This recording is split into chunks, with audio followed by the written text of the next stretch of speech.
بس آپ ٹھیک ہو گئے. کون سی بڑی راکٹ سائنس ہے اس میں؟ خود کو بدلنا کون سا مشکل ہے؟ وہ اعمال جو آپ کو برا بناتے ہیں، وہ لوگ جن کے ساتھ اٹھنے بیٹھنے بات کرنے ٹائم دینے سے آپ کی پرسنالٹی ڈاؤن ہوتی ہے، ان لوگوں کو چھوڑنا ہوتا ہے، منہ موڑنا ہوتا ہے. بس بن گئے آپ اچھے انسان. ایک زہر کا گھوٹ ہے، پی لو. ارے وہ والا زہر نہیں جس سے بندہ اللہ کے بہت قریب چلا جائے. یعنی اگر آپ گناہوں کے شوقین ہیں، آپ نے ساری عمر گناہوں میں، لذتوں میں اور اللہ کی بغاوت میں گزاری ہے، تو پھر جب آپ ایک دم سے ان ساری چیزوں کو چھوڑنے کا سوچیں گے تو یہ آپ کو ایسا ہی لگے گا جیسے یار ایک زہر کا گھونٹ ہے جو مجھے پینا ہوگا. اور یہ جو کمزوری سی فیل ہوتی ہے کہ پتہ نہیں میں بدلوں گا بھی کہ نہیں، پتہ نہیں میں ٹھیک ہوں گا بھی کہ نہیں. بھائی تو ہوگا ٹھیک، بہن تو کوشش تو کر. جب ایک بندہ بگڑ سکتا ہے، حالانکہ بگڑنا تو چاہتا ہی نہیں ہے، تو وہ بندہ ٹھیک بھی ہو سکتا ہے نا، کیونکہ وہ تو ٹھیک ہونا چاہ رہا ہے. تو اللہ تو انسان کی چاہت پہ فیصلے کرتا ہے. جب آپ کے پاس کوئی برائی نہیں ہوگی کرنے کو تو کیا رہ جائے گا کرنے کو؟ نہیں کیا. مسلمان بننے کے لیے، مومن اور ایماندار بننے کے لیے آپ کو خواہشوں سے لڑنا پڑتا ہے، آپ کو دنیا کے اصولوں کو ٹھکرانا پڑتا ہے، بہت سارے لوگوں کو راضی رکھنا پڑتا ہے، اور اللہ کی خاطر بہت سارے لوگوں کو ناراض بھی کرنا پڑتا ہے. آپ کو ایک ایسے خدا کی عبادتیں کرنی پڑیں گی، ایک ایسے خدا کی بات ماننی پڑے گی جو ایک ہے، جس کا کوئی شریک نہیں، جس کا کوئی وجود نہیں، جو نظر نہیں آتا، جو آپ سے یہاں بات نہیں کر سکتا. اس کی معرفت کو ڈھونڈنا ہوگا، اس کی قدرتوں پر غور کر کے اسے سجدے کرنے ہوں گے. اور وہ سجدے کبھی کبھی آپ کو پھیکے لگ سکتے ہیں، کبھی کبھی آپ کو مشکل لگ سکتے ہیں، لیکن آپ نے ان ساری سچویشن سے لڑ کے اپنے اللہ کو راضی کرنا ہے، اپنے ایمان کو برقرار رکھنا ہے، اور اس ایمان کی حالت میں اس دنیا سے جانا ہے. پھر جا کے جو تم چاہتے ہو وہ تمہارے ہاتھ آئے گا. یہ نہیں کہ فارمیلٹی پوری کرنے کے لیے لا الہ الا اللہ محمد رسول اللہ پڑھ لیا، وہ بھی زبانوں سے، تو جنت ہم پر فرض ہو گئی ہے. میں اللہ رب العزت کے تمام انعامات کا مستحق ہوں گا. آج سے پہلے جو بھی کیا تم نے چھوڑو، اس کی ٹینشن نہ لو، سب کچھ بھول بھلا کے اللہ کے سامنے کھڑے ہو جاؤ، محبت کا قیام کرو، عاجزی کا رکوع کرو، اور امید کی کیفیتوں سے اللہ کو سجدے کرو. اور 2 رکعت نفل پڑھنے کے بعد اللہ کے سامنے ہاتھ اٹھاؤ، چولی پھیلاؤ، جتنا گر سکتے ہو، جتنا بچ سکتے ہو بچ جاؤ اللہ کے سامنے. جتنی عاجزی ہے تمہارے اندر ساری اللہ کے سامنے رکھ دو، اور اللہ سے کہو کہ اللہ بہت بڑے بڑے گناہ لے کر آیا ہوں، اے اللہ بہت بڑی بڑی بغاوتیں لے کر آیا ہوں، جانے انجانے میں نے ہر وہ چیز کی جس سے تو نے منع کیا، کچھ لوگوں نے کروائی، کچھ اپنی مرضی سے کی. اے اللہ یہ چھپن چھپائی کی زندگی مجھ سے مزید نہیں جی جا رہی، میں اب تیرے سے جڑنا چاہتا ہوں. میں آیا ہوں اپنا جرم قبول کرنے، اپنے گناہوں کو معاف کروانے، کیونکہ ایک آیت میرے کانوں تک پہنچی ہے. اور میں اگر تم سے ایک پرسنل بات شیئر کروں اپنی، جب زندگی تنگ ہو چکی تھی مجھ پر، جب لوگ نہیں سمجھ رہے تھے مجھے، جب مجھے میرے گناہ اور میرے گندے اعمال ڈرا رہے تھے، تو قرآن کی اس آیت نے مجھے ایک نئی زندگی دی. اگر یہ آیت میں نہ پڑھتا تو شاید آج میں آپ لوگوں سے یہاں بات نہ کر رہا ہوتا. اور وہ ہے قُلْ يَا عِبَادِيَ الَّذِينَ أَسْرَفُوا عَلَىٰ أَنفُسِهِمْ لَا تَقْنَطُوا مِن رَحْمَةِ اللَّهِ. کہ اے نبی میرے ان بندوں کے پاس جاؤ جنہوں نے اپنی جانوں پر ظلم کیا، گناہ کیے، بہت بڑے بڑے لیول کے، اللہ کو ناراض کیا. جاؤ ان کے پاس اور ان سے کہو کہ اللہ کی رحمت سے مایوس نہ ہونا، اللہ سارے گناہوں کو معاف کر دے گا. یہ مت سوچنا کہ اللہ گناہ معاف نہیں کرے گا. جب میں نے یہ آیت پڑھی تو میں خوش ہو گیا، مجھے ایک نئی زندگی مل گئی، ایک نیا راستہ مل گیا. تو تم بھی جاؤ اللہ کے پاس اور اللہ سے کہو کہ اللہ میں بھی گنہگار ہوں، اللہ میں بھی ان لوگوں میں شامل تھا جو تجھ سے دور بھاگتے ہیں، لیکن میں آ گیا میرے رب، اب نہیں جاؤں گا، مجھے بھی قبول کر لے. یہ گناہ کیے میں نے، بس ان کو معاف کر دے. اللہ سے اپنا حال بیان کرو، اور جب تم معافی مانگو تو خوشی خوشی اٹھو کہ تم نے جس رب کے سامنے اپنے گناہوں کی معافی مانگی ہے نا، وہ بہت بخشنے والا ہے. اب یقین کرو اور اس کے بعد سے نئی زندگی شروع کرو. کیا مشکل ہے اس میں؟ چھوڑ دو بے حیائی، چھوڑ دو گناہ، چھوڑ دو غفلتیں. کتنی دفعہ کی ہیں تم نے یہ ساری چیزیں؟ کیا فائدہ ملا؟ کچھ بھی نہیں، آگے بھی نہیں ملنے والا. بس پھر اپنی زندگی عبادتوں کے ساتھ جوڑ لینا، علم کے ساتھ جوڑنا، اچھے لوگوں کے ساتھ اٹھنا بیٹھنا، سب ٹھیک ہو جائے گا.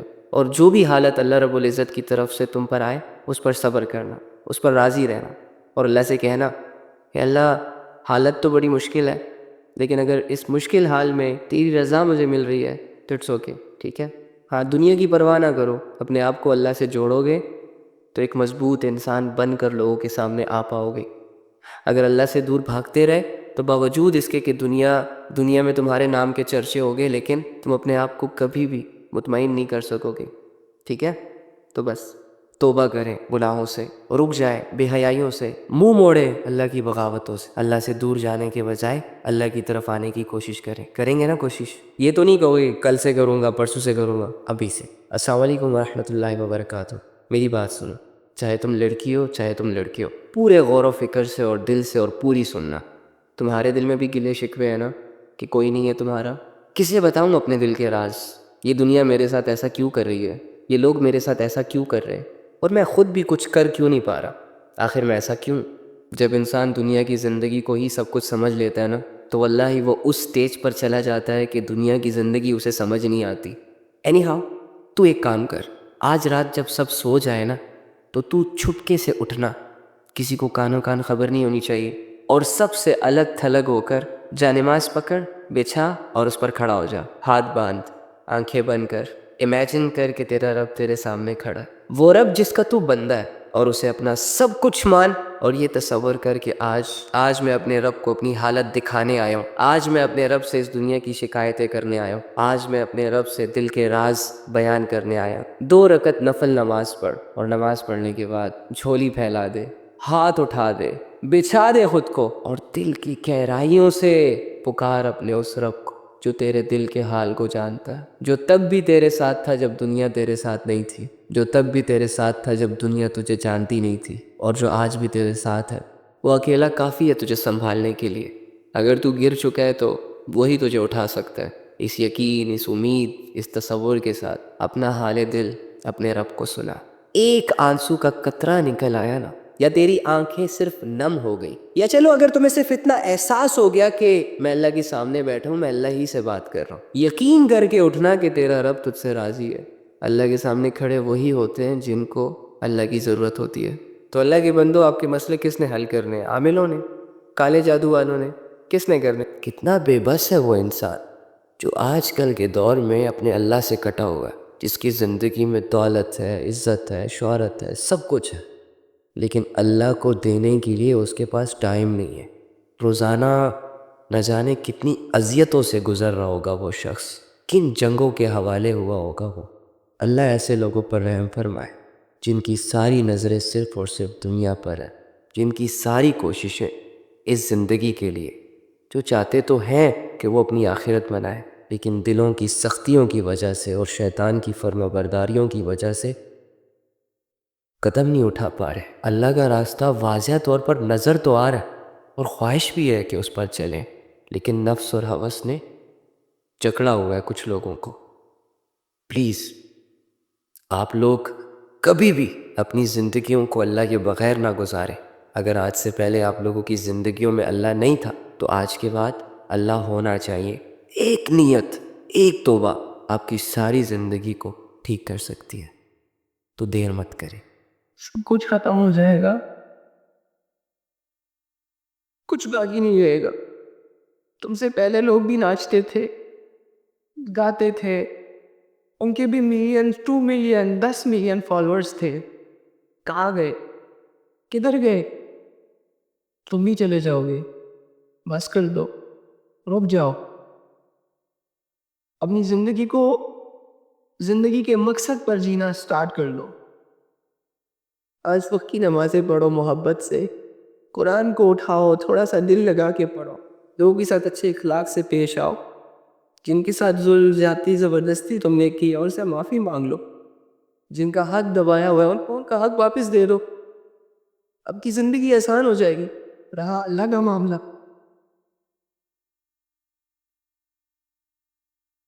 ارے یار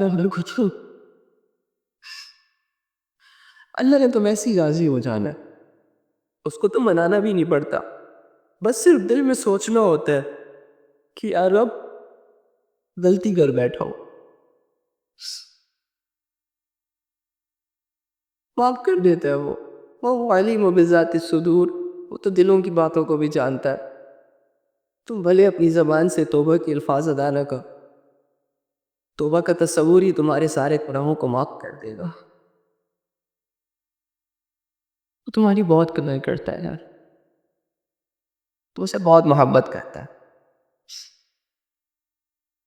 آ جاؤ اپنے پاس، پلیز ابھی آؤ گے نا؟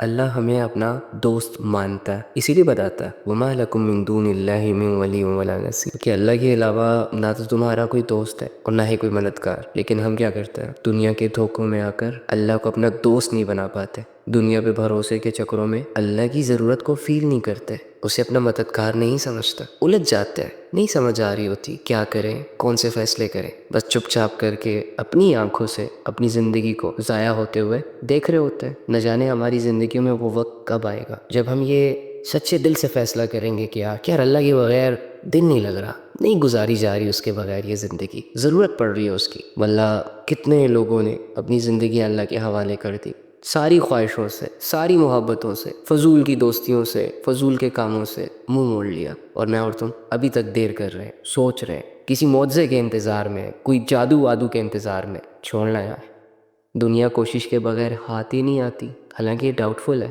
کبھی ملتی ہے کبھی نہیں ملتی، لیکن کوشش ہم کر گزرتے۔ تو اللہ تو کہتا ہے کہ جو میری طرف ایک قدم اٹھاتا ہے میں اس کی طرف چل کر آتا ہوں، جو چل کر آتا ہے میں اس کی طرف دوڑ کر جاتا ہوں۔ یعنی انسان کی ایفرٹ چھوٹی ہوتی ہے لیکن اللہ کا ریوارڈ انسان کی ایکسپیکٹیشن سے بھی ہائی ہوتا ہے، بڑا ہوتا ہے۔ اس رب کو پانے کے لیے سٹرگل نہیں کر رہے، ارادے کرتے ہیں کمروں کے باہر وہ ارادے ٹوٹ جاتے ہیں۔ رات کو سوچتے ہیں صبح بالکل نیک نمازی بنیں گے انشاءاللہ، صبح اٹھتے ہی 2-4 گناہ ہمارے یہ امپورٹنٹ بن جاتے ہیں۔ میں حیران ہوں ان لڑکیوں پر کہ وہ ایسے لڑکوں سے متاثر کیسے ہو جاتی جن کے اندر نالج تک نہیں ہوتا، جو hi hello how are you کے بعد اسپیچ لیس ہو جاتے ہیں، کبھی کام کی بات نہیں کریں گے، سارا دن ہا ہا ہی کرتے رہیں گے اور اپنے آپ کو سمجھیں گے کہ ہم بہت انٹرٹینر ہیں۔ لڑکیاں ان لڑکوں سے متاثر ہو رہی ہیں جن کو صبح اٹھنے سے لے کے رات کو آنکھ بند کرنے تک گھر والے سمجھاتے رہتے ہیں کہ بیٹا کوئی ڈھنگ کا کام کر لے، کوئی انسانوں والا کام کر لے، کوئی دو چار۔ اللہ کے نبی فرماتے ہیں کہ میرا ہر امتی جنت میں جائے گا سوائے اس شخص کے جس نے جنت میں جانے سے انکار کر دیا۔ یا رسول اللہ، جنت میں جانے سے کون انکار کرے گا بھلا؟ فرمایا جس نے میری اطاعت کی، جو میری مان کر چلا، وہ تو جنت میں جائے گا، لیکن جس نے میری اطاعت نہ کی، جس نے میری بات نہ مانی، میرے حدیثوں کو ایک کان سے سنا دوسرے کان سے نکال دیا، روزانہ موبائل اسکرین پر ہزاروں حدیثیں اس کے سامنے آئی، لیکن اس نے صرف پڑھا، سیو کیا اور سکپ کیا، عمل نہ کیا، جس نے میری بات نہ مانی، یہ ایسا ہے جیسے اس نے جنت میں جانے سے خود ہی انکار کر دیا ہو۔ یعنی نبی صلی اللہ علیہ وآلہ وسلم اس کے سامنے ہیں اور اسے سمجھا رہے ہیں، اسے بتا رہے ہیں کہ ایسے کرو، ایسے مت کرو، یہ جائز ہے، یہ ناجائز ہے، یہ حلال ہے، یہ حرام ہے، یہ اللہ کی حدودیں ہیں، ان حدودوں کے اندر رہنا ہے تمہیں۔ اور یہ نبی صلی اللہ علیہ وآلہ وسلم کی بات کو سنتا ہے، عمل نہیں کرتا۔ تو اس کی مثال ایسی ہے کہ جیسے یہ نبی صلی اللہ علیہ وآلہ وسلم کی باتوں میں کوئی انٹرسٹڈ نہیں ہے، یہ اللہ کی فرما برداری میں کوئی انٹرسٹڈ نہیں ہے، اور اسے جنت میں جانے کا بالکل شوق نہیں ہے۔ جب ہم دنیا میں کہیں جاتے ہیں تو بھائی پوری تیاری کے ساتھ جاتے ہیں، ایفرٹ پٹ کرتے ہیں، تیاریاں کرتے ہیں۔ جس کو اللہ نے دھوکے کا گھر کہا ہے، مچھر کا پر کہا ہے، اس کے لیے تیاریاں کرنا ضروری ہے، ہو بھی جاتی ہے۔ لیکن وہ جنت جس کو بنانے کے بعد اللہ رب العزت نے اس کی تعریف کی، باوجود اس کے کہ اللہ بے نیاز ہے، کسی سے متاثر نہیں ہوتا، اس کے باوجود اللہ رب العزت نے اپنی بنائی ہوئی ایک جگہ کی تعریف کی۔ کین یو امیجن وہ کس لیول کی ہوگی؟ اس کے لیے کوئی تیاری نہیں، اس کو ہم بیٹھے بیٹھے حاصل کرنا چاہتے ہیں، لوگوں سے دعائیں کروا کے حاصل کرنا چاہتے ہیں۔ جب بات آتی ہے ایفرٹ کی تو نہ میں کوئی قدم اٹھاؤں گا اور نہ تم کوئی قدم اٹھاؤ گے۔ آج کل پرسوں ترسوں کے چکروں میں زندگی ہاتھ سے نکل جائے گی، لیکن آخرت کے لیے کوئی تیاری نہیں کریں گے ہم۔ بہن ہو نا میری تو اپنے بھائی کی بات نہیں مانو گی، بھائی ہو نا میرے، اگر میں تمہارا اچھا سوچ رہا ہوں، بھلا سوچ رہا ہوں، تو تم اپنے دشمن تھوڑی نہ ہو، ٹھیک کرو گے نا خود کو، نکالو گے نا خود کو ان الجھنوں سے، ان گمراہیوں اور بے حیائیوں اور گناہوں سے۔ میں آپ لوگوں سے اللہ کے لیے محبت کرتا ہوں، مجھے نہیں پتا کہ آپ کہاں سے ہو، کیا کرتے ہو، نہ میں آپ کو جانتا ہوں نہ آپ مجھے جانتے ہو، بس یہ اللہ کی باتیں ہیں جنہوں نے ہمیں کنیکٹ کر کے رکھا ہوا ہے۔ اس دنیا میں ہماری ملاقات ہو نہ ہو، لیکن میں آپ سب سے آخرت میں ملاقات کا خواہش مند ہوں۔ میں یہ چاہتا ہوں کہ جب اللہ تعالیٰ آپ کو اپنے سامنے بلائے نا اور آپ سے پوچھے کہ بندے کیا کر کے آئے میرے لیے، کیا چھوڑ کر آئے میرے لیے، تو آپ کے پاس ایک جواب ضرور ہو کہ اللہ، دنیا میں ہر طرف بے حیائی تھی، گناہ بہت آسان ہو چکے تھے، جو جتنا بے حیائی اور گناہ کرتا جاتا یہ دنیا اس کو اتنا ہی اپریشیٹ کرتی چلی جاتی. لیکن میں نے ایسے دور میں تیرے دین کو سیکھنے کی، تیرے دین پر عمل کرنے کی کوشش کر رکھی تھی. اللہ میں نے آپ کو دیکھا نہیں تھا، آپ کے کسی پیغمبر سے ملا بھی نہیں تھا، لیکن جب سے مجھے یہ پتہ چلا ہے کہ تو میرا رب ہے اور مرنے کے بعد میری آپ سے ملاقات ہونی ہے، تو میں اس ملاقات کے شوق میں عبادتیں کرتا رہا، انتظار کرتا رہا. اللہ مجھ سے غلطیاں بھی ہوئی، میں نے گناہ بھی کیے، بچ نہ سکا کیونکہ انسان ہوں. تو نہ کرنے کے لیے آپ کے پاس اللہ سے کچھ باتیں ہونی چاہیے، یا پھر اگر اللہ سے بات کرنے کی ہمت نہ ہو نا، تو کم سے کم آپ کے دل میں یہ جذبے ہونے چاہیے کہ جب اللہ تعالیٰ مجھ سے سوال کرے گا کہ بندے زندگی دی تھی کیسے گزاری، جوانی دی تھی کیسے گزاری، کیا کرتے رہے دنیا میں، تو میری ندامت اتنی گہری ہو کہ اس ندامت میں میں چپ چاپ اللہ کے سامنے بس کھڑا رہوں اور دل میں یہ یقین ہو کہ بس تو جانتا ہے سب کچھ، اب تو رب ہے. کیا کیا بتاؤں آپ کو، دیکھا تو ہوا آپ نے سب کچھ، جو کیا، کیوں کیا، جو کروایا گیا، اور آپ کے آنسو نکل آئے اس ندامت میں.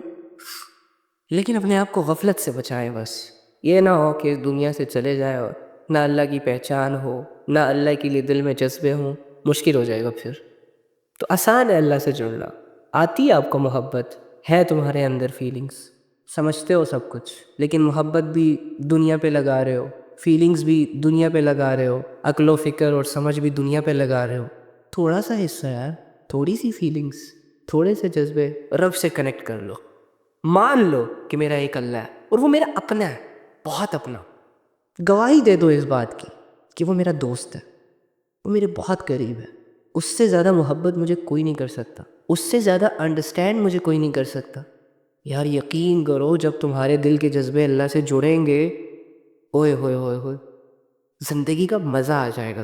میرا دل تو چاہتا ہے کہ میں ایک ایک لڑکے کو ایسے جھنجھوڑوں کہ ہوش کرو، مرنا ہے، جانا ہے اس دنیا سے، کچھ کرو آخرت کے لیے. ایک دو لڑکیاں ان کی فرینڈ بن جائے نا، پھر ماں کی 10 آوازوں کو اگنور کریں گے اور گرل فرینڈ کے ایک میسج کو اگنور کرنا اپنے لیے جرم سمجھیں گے.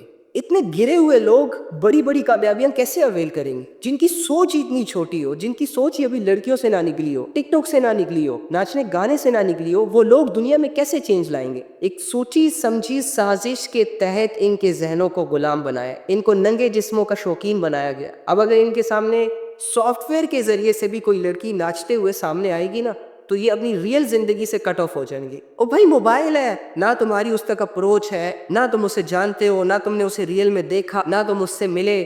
اس کے باوجود کچھ لوگوں نے گھنٹوں گھنٹے صرف اپنی آنکھوں کی لذتوں کو پورا کرنا ہوتا ہے، اور آنکھوں کی لذتوں کو پورا کرتے کرتے اللہ کے وہ احکامات جو کہ یہ ریئل میں کر سکتے ہیں، جو کہ یہ فزیکلی کر سکتے ہیں، ان کو اگنور کر دیں گے.